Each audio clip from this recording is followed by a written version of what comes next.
Hello and welcome back to the Heroes Hype Amateur Series. Sorry for the long break, but we were waiting for the Game 1 of the other semifinals to pick up so that we could get into Game 2, the PLEYZ versus Gaming Team Gaming.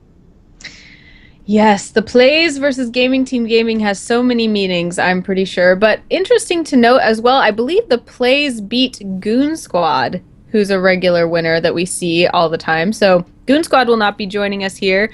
But I have seen the PLEYZ. I don't think I've personally watched Gaming Team Gaming before.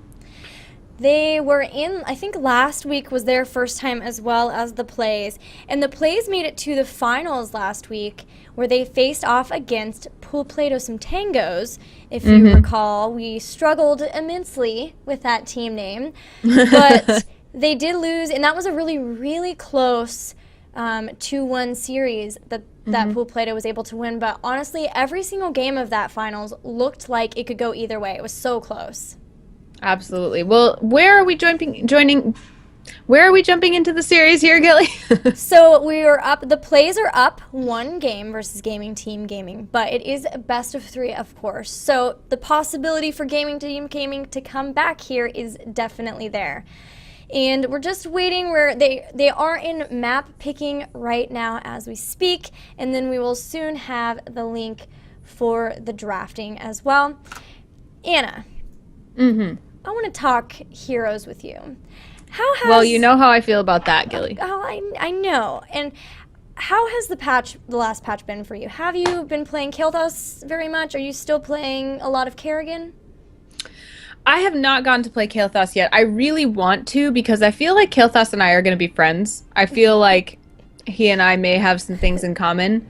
I do have a bit of a diving problem. We've talked about it. We know that it's there. So if I do play Kael'thas, it's going to be Trial by Fire. But No! Yeah, so I'm really looking forward to it. The problem is that I actually I work for Twitch, and I just moved into their offices from the Good Game offices this week, so my life has been crazy hectic, and I have not gotten to play a single game with Kael'thas. I meant to play him last night, but I was so tired that I didn't think it would be a good idea. So I'm really looking forward to playing, hopefully, I don't know, tomorrow. But have you gotten a chance to play with him much? Yeah, I've played him quite a bit on my stream, and one thing I will notice is that the range of some of his abilities kind of makes him one of those heroes where you're like, wait a second, why am I in the middle of all of their team? How did I get from the safe position behind my tank to here where I am right now dying? So that's something that made me, when you said diving problem, I was like, well, I don't know how good of friends they'll be, but if you can master that, and there are some like ranged, and you can master some ranged, some of like you can get like a better range in some of his talents and that type of thing, like Flame Strike. We see that quite a bit at level 13. That would help. Okay, so I'm getting a memo in from Pirate Rum, who is on PLEYZ, who is saying PLEYZ is our name. Maybe it's supposed to be PLEYZ, like each of our names. So I guess he is the P, being Pirate Rum. Oh, that's cute. It's really adorable, actually. It's an acronym. I love acronyms. So cute. Yeah. Oh, go ahead. But also, I mean, now that we have a few moments, I've actually been meaning to say, if you didn't hear about this earlier, as you can see, you now have a new button below our faces, a nice shiny purple button with a little price tag on it. That's a subscribe button because HeroesHype just got partnered by Twitch, which is a huge accomplishment. Today! So congratulations to them. Yes.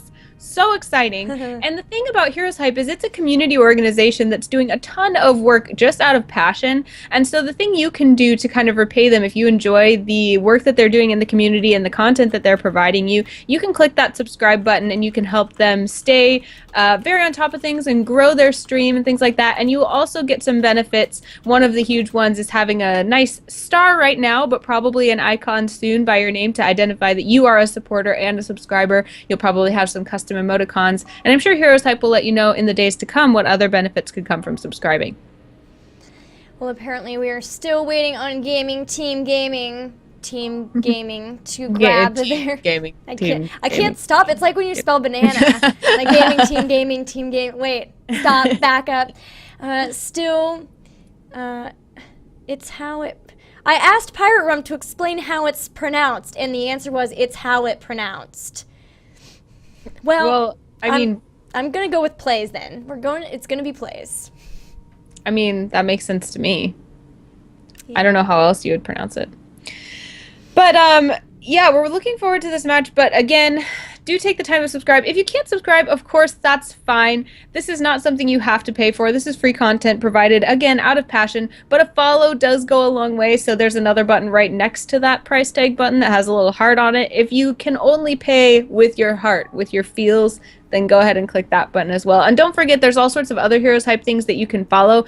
Twitter is a great place to find content from HeroesHype. They've also got a website, HeroesHype.com. They can send you emails every week if you like. You can check out videos every week with mostly Gilly's face and some of my face in it. Really cool way to get bite-sized news about the Heroes community and stay on top of things if you're busy like I am. So can't say enough good things about HeroesHype, and when we have some time like this between games, that is a great time to take advantage of it to make sure that you follow all the things. Yeah, and if this is the first time you're watching the amateur series, first of all, thank you.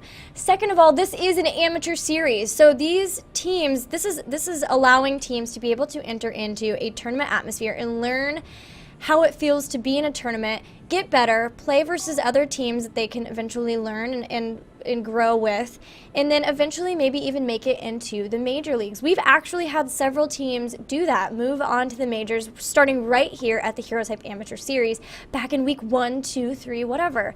So if you are just getting into Heroes and you're thinking, what's my next step? I want to get better in this. I want to make a team. What can I do? This is a great place for you to start making your team, coming and joining us. Even if you're brand new, we actually run the lower bracket through. You just don't see it, so you're able to even if you lose in the first round, you can still play other games versus other teams and get that experience. Absolutely. And we can't thank HeroesHype enough, of course, for our opportunities here. I had said from the very beginning of Heroes that I'd love the chance to cast it, and what better way to practice every week than hanging out with my favorite co-caster, Gilly, and being able to do it here with these amateur teams as we learn and celebrate along with them. We're coming up on launch, Gilly. We're going to be a real, actual game here soon. I know, and it's really weird after months and months of beta keys and closed beta, year of closed beta, to know that the game is available to everyone. It's kind of strange. It's new. I think people are nervous, but it's good for our game too, and we want to grow this community. But this community has been one of the greatest ones I've seen, and I really hope that we'll continue to be a close-knit community even as people join our ranks. So we do have a drafting ready. We're just waiting for Team Gaming to get ready. Come on, Team Gaming, we're waiting on you for some more gaming teams. Team, play games, please. Please, team. I appreciate games. Both teams are ready. The draft is starting. I'm switching over. Woohoo! And Power there stamp. it is. I'm going to send it to you now. Awesome. I love watching drafts. Oh, All snaps. right. Guess what map we're on again, Anna? Ooh, Team of the Spider Queen it is, my friend. And look who's banned first. Zagara can't play. Oh, snaps. Well, she's great on this map. Even apparently if you do not select the creep tumor talents, which is news to me, still making it work. But look who else is banned. Both of the Zerg ladies are not to be played, and I am a sad, sad, sad Zerg player. Yes, those are really interesting bans, because when we talked about this map on our show a couple months ago, when it first came out, we talked about how there's really two types of ways to play this map. Either you're going to play the map where you're very vision focused, safe, you're going to stay away from any sort of ganks, focus on objectives and turn-ins and pushing, or you're going to be the quick the quick team who really takes advantage of the fact that the map lanes are so close together. There's lots of gankable places, and you do that with somebody like Kerrigan. So both Zagara and Kerrigan banned, and now both teams are going to have to reevaluate, I think, what they're going to do here. But the PLEYZ are going to pick up Sylvanas, and Gaming Team Gaming respond with a quick Brightwing and a Nubarak. So speaking of that aggressive team versus the survive and push and be patient team, looking at these first few picks, who do you think you're seeing being in those roles, if either?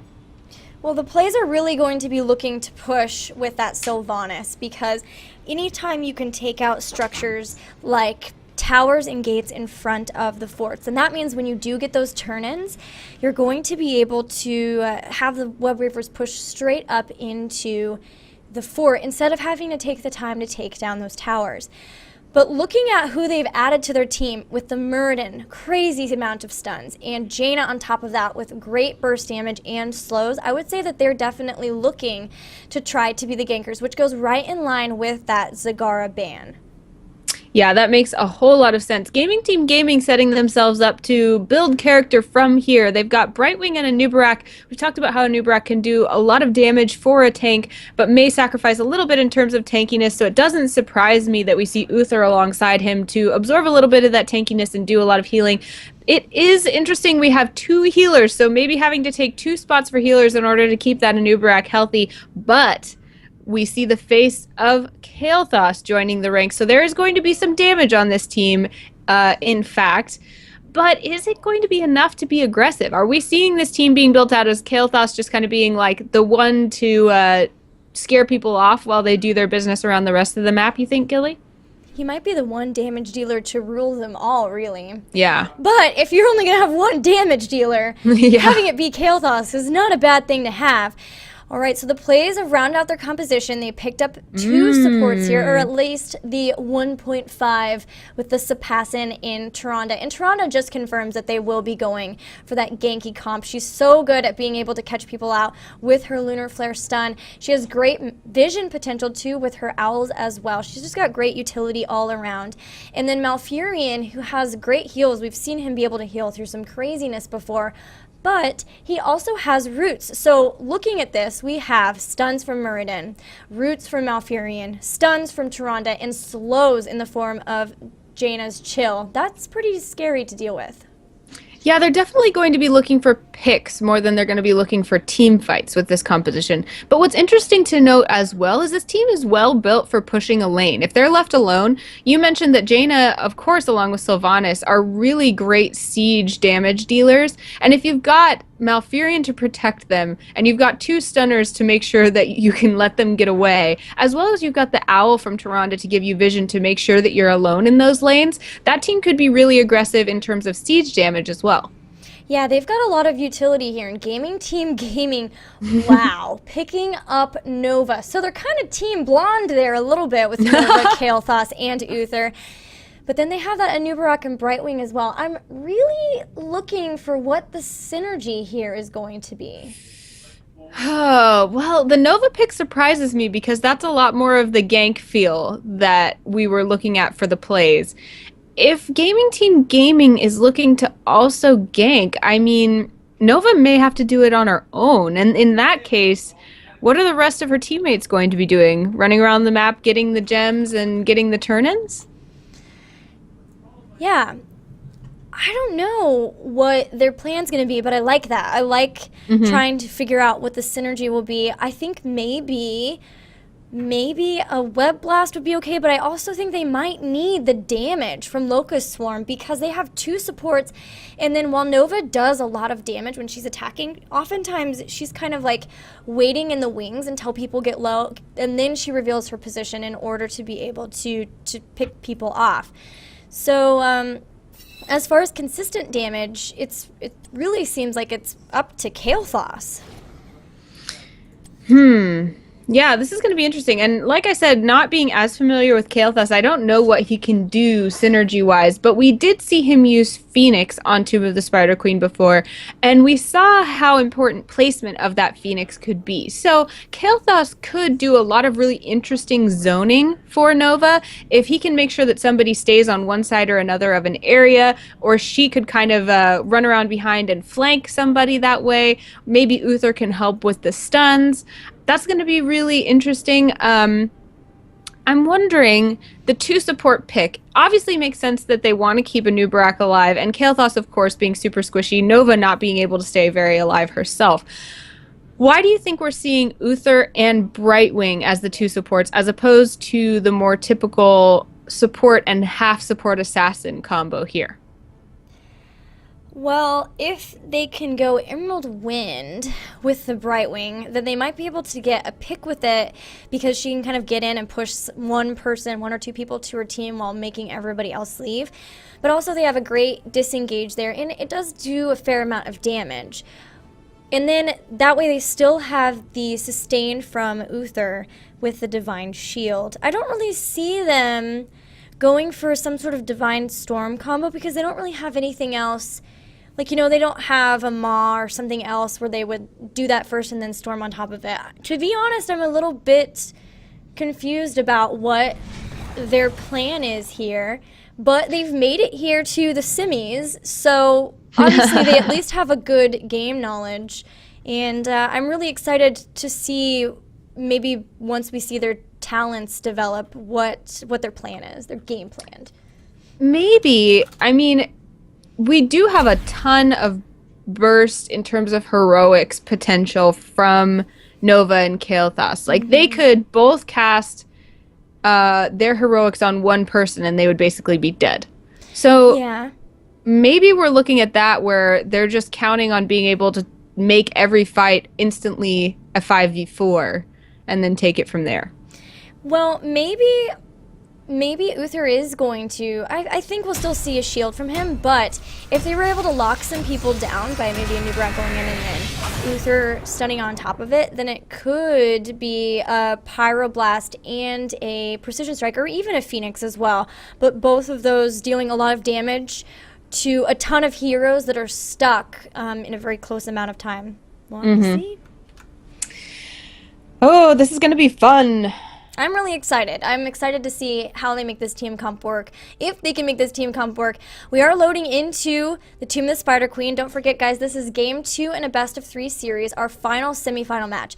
So the winner of this match will go on to face Wildgrowth, who won our last match. Gaming Team Gaming will need to win the next 2 games to be able to do so, though. So it's a little bit of a hefty charge in their favor. Gilly, this is what I want to see. I want to see Pyroblast and Triple Tap together. But Triple Tap? I would think it would be Precision Strike. But how fun would it be if both Precision, if Triple Tap and Pyroblast are on the same person? That's just impending death. They would have to look death in the eye and cry. That is true. Well, let's see if Gaming Team Gaming says yes or no way, we're going to have Precision Strike. And we'll introduce the teams in the meantime. We've got the PLEYZ in blue, Lex Uther on Malfurion, Zeus playing Tyrande, Yelkow on Muradin. I was like, Malfurion, wait, we already introduced him. Pirate Rum playing Jaina, and on Sylvanas is Evan Drinde. And on Gaming Team Gaming, Phoenix will play Anubarak, Zephyra will play Nova, Kauto will play Brightwing, Fate will be playing Uther, and Wraith will take Kael'thas. So a little bit of a gank squad setting up, but nothing yet, just throwing some damage on that Anubarak, as we'll take a look at the talents. Scouting drones on both sides, and I think this is an awesome idea, on each of the supports. And that's going to help them be able to watch for ganks on either side. Absolutely. Vision, again, being so important on this map. We'll see some vision in other ways from Heroes. We do see a stun already going down on a Nubarak. Phoenix having to run away, almost getting taken down by the combination of Jaina and Tyrande. Zafira coming in to do a little bit of protective work, but staying cloaked, not revealing just yet. Phoenix, Fate, and Zafira now hanging out in the mid lane with only Pirate Rum, who does get stunned, but is far enough back close to the towers that she will be fine. Kauto, though, being stunned and taken out by a three-person gank squad down here in the bottom lane. Yeah, that Brightwing can get caught out and can't mount, can only phase shift away. So great stuns on her to make sure she doesn't do so. But she's already back here because it is such a low respawn timer and she can phase shift. So that is at least helpful. And you'll lose out on any lane experience, which they wouldn't have anyway since Fate was here. This is interesting though. Both supports laning in one lane. Very interesting. On this map, as we mentioned last game, but if you missed it, we will be seeing a ton of rotation between lanes. They're so close together. You'll see that squads will roam together. Try to keep at least one person in lanes, though, to soak experience.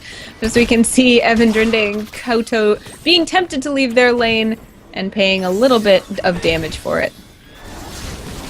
Alright, Evan Drinde actually taking a lot of damage between Kyoto and Zafira, but still going to be able to get away and going to try to heal up at the well before getting back out into the lane too much. But Nova is once again moving around trying to get a gank. Pirate Rum getting out a little bit, trying to go after Phoenix, and there's Zafira. A great stun from Phoenix and follow-up stun as well. So close, one shot would do it, but no, Pirate Rum will be able to get away. Wow. Awesome play there, and we have not seen a whole lot of action yet. Both teams, though, holding a lot of gems. 0 coins turned in for either one, but they're both looking for the opportunity that they could get to turn in their gems without dying. Looks like, as far as the vision on this bottom one, definitely in favor of Gaming Team Gaming. They have both of the scouting drones there.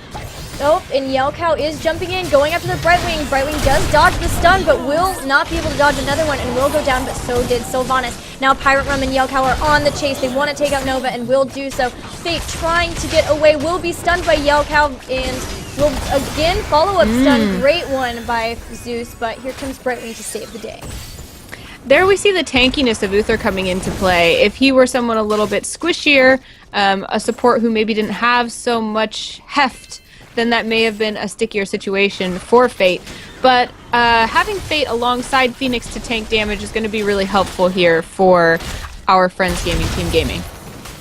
Interesting thing to note here is there's one protective shield and one envenom on the side of Gaming Team Gaming. So a little bit more sustainability, and then also the possibility to burn somebody down with that envenom. But on the side of the PLEYZ, they've got 2 of each, really focusing on sustainability, but also they have the ability to stack those envenoms on somebody, similarly to how you would see with the Blood for Blood. There goes Yelkow, he's like, I know Nova's here, I will stop you, but doesn't quite land that stun. And then also 2 gathering powers, one on Kael'thas and on Nova. That increases the ability power, so they're going to be dealing more damage, but it also means that they'll be really trying to protect those stacks after gaining them by getting hero kills. Yeah, so who do we see putting out the most aggression? Ooh, Zafira is going to go down. Nova not being able to be as sneaky as she maybe would like will fall, and that means that there are 4 kills on behalf of the PLEYZ at this point in the game. So as we've been evaluating these teams for the aggressive gankers as opposed to the map objective takers, sustainers, what are we seeing take shape here, Gilly? Well, the ganks are definitely going in favor of the PLEYZ. They're doing a really good job of being able to sense where Nova is and being able to even catch her as well, and that's really helped them out a lot as they already have 2 kills on that Nova, and that's something that they'll want to continue to do to make sure that they keep those gathering power stacks down on both her and Kael'thas. But here come the first web weavers as the PLEYZ have gotten their turn in. Yeah, you know, being that aggressive, getting the kills, having the time and space they need to turn in their gems is really working in favor for the PLEYZ. They will be able to use the map objectives this early in the game to push their lanes. They're going to look to make sure that the web weaver spawn as far forward as possible, and that is going to continue help them gain momentum. Alright, well, Cleanse there for Uther is now available. So in the very least, when they're trying to deal with all of these stuns, they at least can throw that down on somebody to help stop the stun potential, because there is certainly a lot of it coming out from the PLEYZ. And meanwhile, more increasing the range of Lunar Flare, though, from Tyrande. So still focusing on those stuns, knowing that this Tyrande has been hitting them really well this game so far. It's interesting to note that because they have two healers, Team Gaming is able to keep one with their tank and one in another lane. Koto is laning by herself, little Brightwing down there, while while Uther and Anubarak are able to defend here in mid, but they're not able to do much to keep them from taking down that first wall. They will be able, however, to protect their fort. They're coming in, and Wraith has a lot of gems. Oh no! That Cone of Cold was rough, and a Lunar Flare after that is going to mean that he just lost 26 gems, in addition to them being able to take out those towers too. And now Fate and Zephyra have to watch out. Their opponents are level 10. They picked that up with those turret kills, and now they have their heroic abilities. They picked up the Tranquility from Malfurion, Water Elemental, Starfall, Wailing Arrow, and Avatar.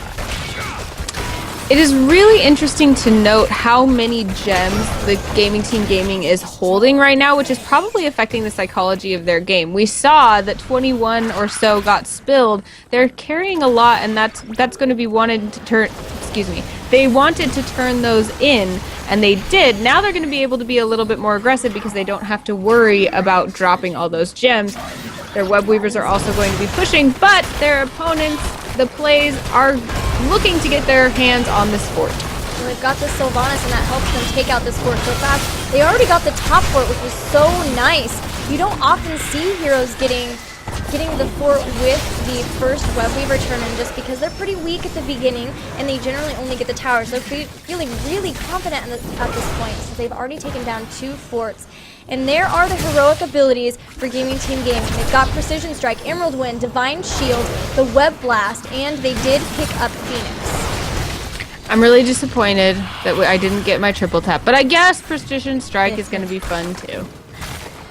Well, they did go Emerald Wind and Divine Shield, which is what I was figuring they would do. Web Blast is going to be pretty cool, so they've got a little bit of zoning here in terms of being able to take somebody out of the fight, create a favorable situation for them in a 5v4 team fight, and then hopefully take somebody out in the time before Web Blast will be concluded.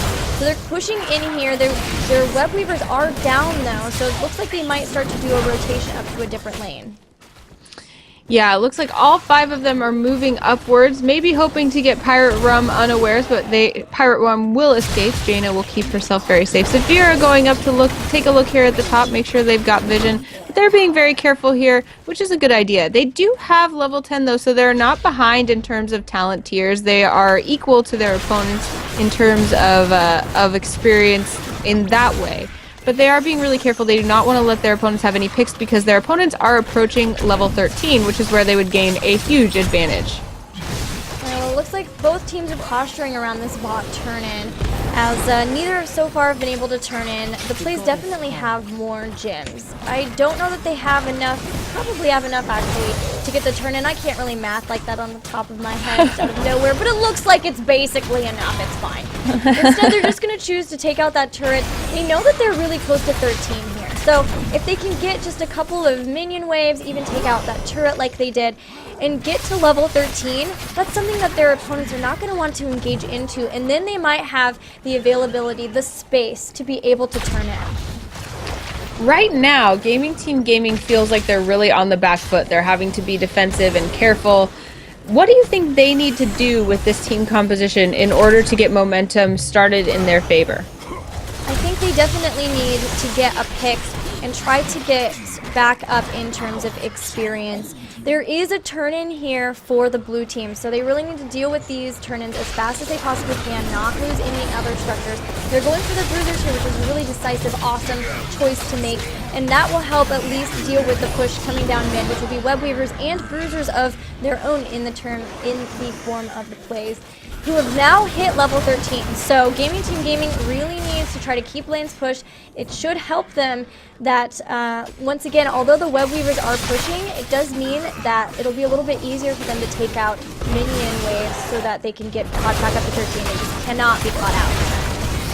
Absolutely. I like that they went and took those mercenaries. I think that a focus on map objectives for them at this point, while they play a little bit more conservatively because they know that they're not being able to be that gank squad they maybe had aspirations to be, is a really good strategy for them. Yelkow is going to jump in and try to engage though on Zafira, Fate, and Koto. They are not willing to fight. They walk away. They're going to retreat behind this wall on the bottom lane to make sure that they don't lose a member of their team, as they are behind in talent tiers and at a disadvantage. This is a really huge, difficult push on bottom. This is doing so much damage. There is a precision strike that takes out all of the minions at least and does drop the health, but unfortunately that means that they don't have that for another minute should they need to actually use it on heroes. So at least they did get the spider killed. They only lost one turret in here, but every structure you lose at this point to your opponents is giving them experience, just widening that gap. They're very close to 13 though, and at that point I think that we'll see them trying to get into some sort of engagement.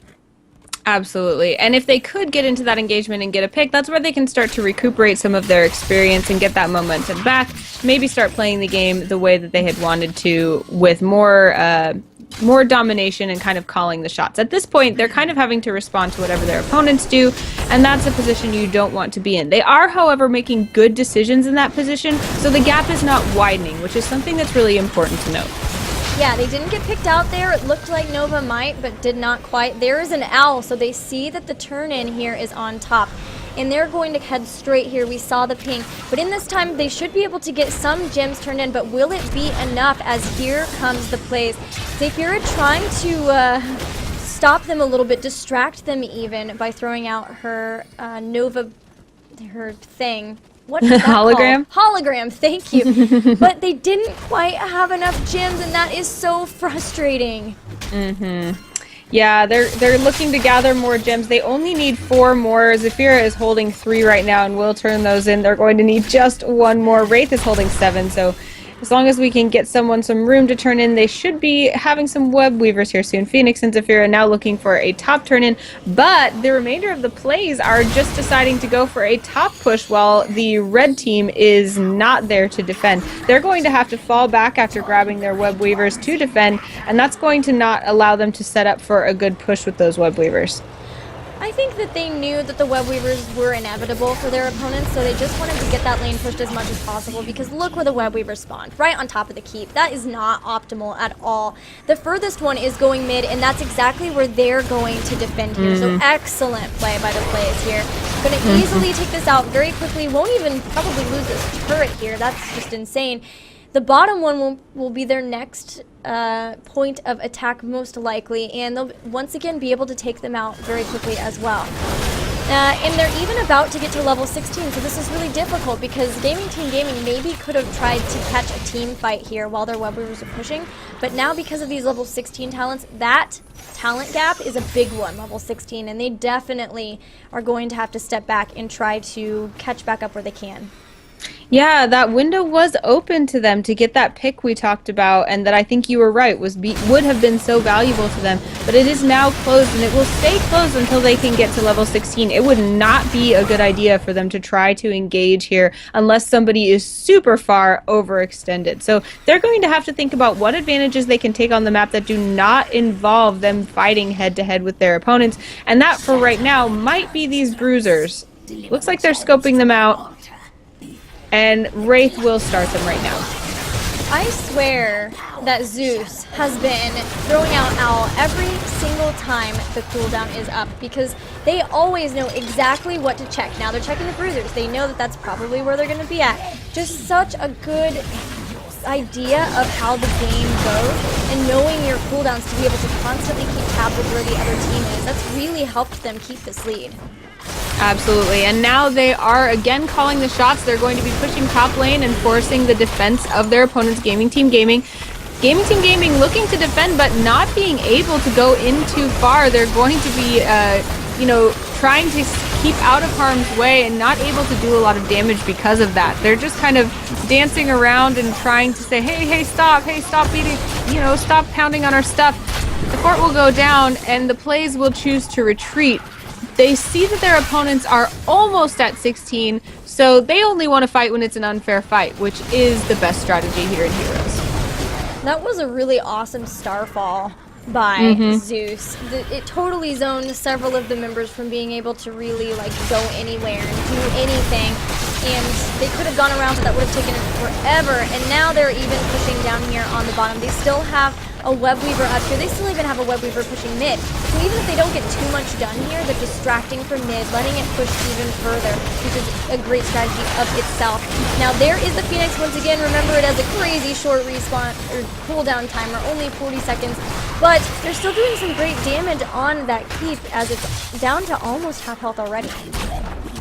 Yeah, we will see the PLEYZ fall back, and as you were mentioning, a great rhythm of pushing on their part, choosing just the right places to do as much damage as they could with those web weavers, but not overextending. They know that if they did overextend, then they could feed the kill that Team Gaming so desperately needs, and they are not willing to give that up to them. So we do see Team Gaming now getting level 16. This is where they could again be looking to be aggressive, trying to get a kill or something that might close the gap for them. Looks like they may have been scouting out that boss area. We may see them try to do something crazy like that, but in the meantime, the PLEYZ have gotten the Siege Giants down here in the bottom lane and are looking to do even more damage to that lane. Yeah, they're content to come back here and push, either creating a pathway for the Giants to get right up to the keep, even possibly just posturing around the Giants so that the Giants can get some free hits off before they're taken out by Team Gaming. Not just leaving the Giants, which is what we often see some amateurs do, right? You'll see them pick up Merc camps and be like, okay, bye, see you never, and then they just hit the top really fast. But actually, Yelkow is even going in. Divine Shield already dropped on Phoenix there, and now it's up. An Emerald Wind will push Yelkow into them, but that's not really the person they want because it takes a while to gank. He is Muradin, he's super tanky. A great Lunar Flare from Toronto will be the end of a new Barak. Kael'thas is going to go down as well. And now, completely free to take this keep is the PLEYZ. Yeah, we saw Web Blast go down on Malfurion while Tranquility was up. Thought that might be a good way to keep the team from staying alive, but it wasn't enough. They were able to get healed when he came out and had a little bit of Tranquility left. Precision Strike now going down, but again, not doing too much damage, and now it looks like the PLEYZ are on the core, and there's not a whole lot that Team Gaming can do to stop them. Yeah, 12 seconds until a mid Barak is up. They don't have Kael'thas either for damage, and this is the thing I was concerned about this game in general, was just having enough damage, because they really only had the Nova and the Kael'thas, and I think that really hurt them in the end, because they just would lose those team fights and then just got further and further behind. Yeah, I would be really interested to hear why the Nova pick from them. I think I'm really interested in the potential theory crafting of why they thought she might be a good pick for that team, but it just didn't seem to work out. She seemed to kind of be the dead weight that could have been better used with someone, I don't know. I mean, we didn't even see a Vala in this game, and that's very surprising to me. Putting a Vala in place of a Nova on that team, I feel like could have been a big decider. And then I have to wonder also about the double full supports, because right now the meta generally is the 3 assassins, or I mean, we did have the Tyrande from Zeus, and I will say that if you have an excellent Tyrande player, Tyrande is the bomb, like best hero in the game. Her utility is insane. She's got a heal, she's got constant vision, and that stun deals so much damage and is, a great stun. And then you've got Starfall on top of that to zone. Like, Tyrande is so good, but she's tough to play. And so you really have to have somebody who really knows her, and it was obvious that Zeus did know her. Yeah, really cool though. Thank you to the teams for giving us some creative play to watch. But I think in this case, the PLEYZ just kind of controlled the action by having a standard and solid team. And Team Gaming had to respond to their story and didn't get to tell their own, unfortunately. That's definitely the case here. So we do have the PLEYZ once again moving to the finals. This time they'll be facing the Wild Growth, so not Pool Play-Doh Some Tangos. So we'll have to see if Wild Growth can come back, say, all right, enough of other people taking our tournament. This is ours, and we will win this. Or if the PLEYZ will say, no, you guys are the old hats. We've got this now. Just step away, old men. All right, it's young blood versus old timers when we come back. See you soon.